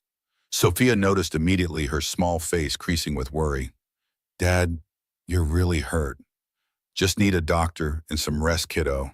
He managed to smile, though it took more effort than it should have. Mission accomplished. As medical personnel surrounded him, Mike caught Lily's eye over their shoulders. The girl stood beside her mother, teddy bear, still clutched tight, its eyes no longer glowing. She offered a solemn nod, an acknowledgement from one professional to another. "You did good," he told her. "Real good." For the first time since this began, Lily smiled. Not the precocious calculation of a child genius, but the simple relief of a 9-year-old who could finally stop being brave. The last thing Mike saw before the medics loaded him into the helicopter was Victoria's face. exhausted, relieved, and carrying the weight of decisions yet to come. Phoenix still existed. The implants remained. The danger had not passed, merely changed form. But for now, in this moment, they had survived. The children were safe. The mission was complete. It would have to be enough. 6 months later, the mountain sunrise painted Colorado's peaks in crimson and gold. Mike Reynolds stood on the cabin porch, coffee mug warming his hands. The scar along his ribs still pulled when the weather changed, a permanent souvenir of choices made and battles fought. Some wounds heal cleanly, others leave marks that remind us who we are. In the valley below, Sophia and Lily raced across the meadow, their laughter carrying on the clear morning air. Two children who had seen too much yet somehow retained the resilience that adults often surrender. Victoria watched from the garden, her face softer now, without the weight of secrets. Project Phoenix remained. Its power contained but not destroyed, its potential for both protection and devastation, still a shadow on the horizon. Some genies never return to their bottles. Some responsibilities never truly end. Mike sipped his coffee, feeling the familiar weight of the sidearm at his hip. Old habits dying hard in this new life they'd carved from danger's aftermath. A retired warrior who found his purpose not in conflict, but in protection. A father who understood that the most important battles aren't fought on distant battlefields. What defines us in the end, the wars we fight or the people we save, the enemies we defeat or the family we build from the broken pieces life hands us.